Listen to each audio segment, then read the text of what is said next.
Bonjour, aujourd'hui nous allons essayer de faire un déo crème pour les aisselles. Il est 100% bio puisqu'il est fait à base d'huile de coco, de bicarbonate et d'huile essentielle, un mélange de huile essentielle. Donc nous allons le faire tout de suite. Celui-ci, je l'ai déjà utilisé. Donc vous voyez, vous allez me dire c'est de l'huile de coco, c'est gras, c'est pas possible de le mettre sous les aisselles avec les habits et tout, ça va graisser. Et ben pas du tout. Vous voyez la texture, elle est elle est vraiment correcte, elle se tient bien. Et regardez, une fois que j'ai essuyé, regardez, c'est à peine brillant sur le doigt. Donc, à tout de suite. D'un contenant que vous avez bien sûr avant stérilisé, soit avec du vinaigre blanc, soit avec de l'alcool tout simplement, d'huile essentielle de citron, d'huile essentielle de géranium bourbon, pardon, d'huile essentielle de palmarosa, de vanille, parce qu'aujourd'hui j'ai envie de faire un qui a une senteur de vanille, et de menthe poivrée pour le côté aseptique. Également de pivoine en poudre. Elle calme et elle apaise et c'est idéal pour les aisselles. Donc c'est vraiment, elle est super pour également pour toutes les préparations aqueuses, hein. Donc ce que j'ai acheté chez Aromazone. Bien sûr notre ingrédient essentiel qui est la noix de coco bio, toujours, et du bicarbonate. Alors, moi j'utilise du bicarbonate alimentaire, hein, qu'on trouve dans les rayons du supermarché. Voilà, donc nous allons commencer notre préparation. On va mettre... Donc moi j'ai un tout petit contenant, hein, il est à peine de 5... combien? Hop, je regarde. Il est vraiment tout petit, hein, c'est du 10 grammes, hein, à peu près, hein. Voilà.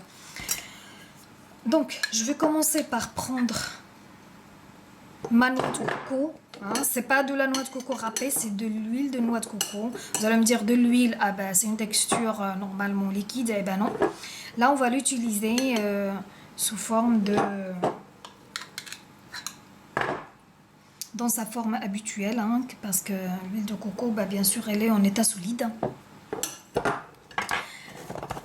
Donc, à peu près une grande cuillerée. Hein, ça dépend du contenant que vous faites toujours. Hein. Là, je vais rajouter à peu près, pareil, une grande cuillerée aussi de bicarbonate. De toute façon, ça, c'est au fur et à mesure. On va voir la texture, comment elle est. On rajoute au fur et à mesure. Hein. Le bicarbonate de soude alimentaire, elle est très bien. Hein. Il y en a qui utilisent... On peut utiliser aussi le bicarbonate en poudre, mais qu'on achète au rayon bio et qui est très bien moulu. Donc c'est une texture encore plus douce. Mais celui-là, je l'ai déjà utilisé, j'en étais contente. Alors, une demi-cuillerée à café de poudre de pivoine. Elle est vraiment extra, en plus elle a une très bonne senteur. Hein. Mais c'est pas indispensable la poudre de pivoine. Hein. Donc là, je prends la menthe poivrée, mon huile essentielle, pardon. Et je vais mettre quand même 1, 2, 3, 4, 5, 6, 7, 8. Donc on va faire 8 gouttes. Hein. C'est très important parce que c'est vraiment notre côté aseptique et pour la conservation aussi du produit. Là, la vanille, donc puisque c'est mon ingrédient essentiel, je vais faire une dizaine, voire même une quinzaine si vous voulez. 10, voilà. Ça sent très bon en plus. Palmarosa, parce que Palmarosa, bah, elle a une senteur de rose, hein, et ça sent super bon. Si elle veut sortir, hop. 1, 2, 3, 4, 5. Voilà. Toujours pour notre côté aseptisant, ben, on va utiliser le pamplemousse, hein, l'huile essentielle de pamplemousse, ou bien du citron. C'est très important d'avoir, moi j'utilise les deux. Alors je vais en utiliser à peu près, j'ai utilisé 5 gouttes, c'est assez. Et le géranium, c'est toujours aussi pour une belle senteur. Hein. Ça sent aussi la rose. Et ça sent très bon. Bon, l'huile géranium, elle est un petit peu chère. Ça coûte quand même dans les 15 €. Mais bon, une fois que vous l'avez, bah, vous l'utilisez très très longtemps. Hein. Donc là, j'ai mis 5 gouttes d'huile essentielle de géranium rosin. Bourbon, pardon. Et là, je vais commencer à mélanger. Donc, j'utilise les cuillerées en bois parce que c'est meilleur et c'est plus hygiénique. Hein. Donc, je vais utiliser un petit peu. Je vais commencer à touiller.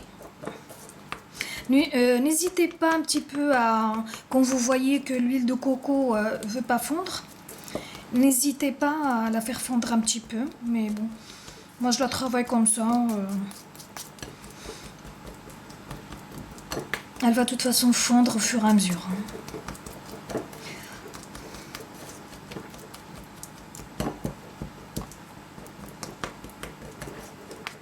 Voilà.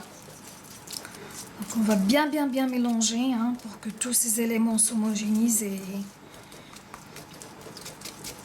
et on va en faire une poudre compacte. Là, je trouve que mon mélange il est un tout petit peu gras. Bah, je vais rajouter un petit peu de bicarbonate. Faut pas hésiter. Hein.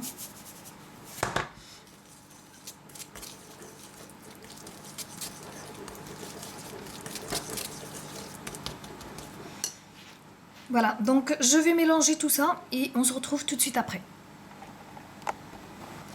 Une fois tous les ingrédients mélangés, voici le résultat. Donc il est un tout petit peu encore liquide, mais ne vous inquiétez pas, il va se solidifier avec le temps. Là, je vais le mettre quand même 10 minutes au frigo. Comme ça, il va se solidifier parce que l'huile de coco, de toute façon, par nature, elle se solidifie elle-même. Et le fait que ça soit mélangé à du bicarbonate, ça donne vraiment une poudre compacte et très agréable. Donc, notre déo crème, vous avez vu, ça prend même pas 5 minutes pour être préparé. Et voilà, donc celle-ci, bon, bah, bien sûr, la texture, il est un petit peu coloré marron, mais c'est normal, c'est à cause de la poudre de pivoine. Mais je vous dis, on peut s'en passer.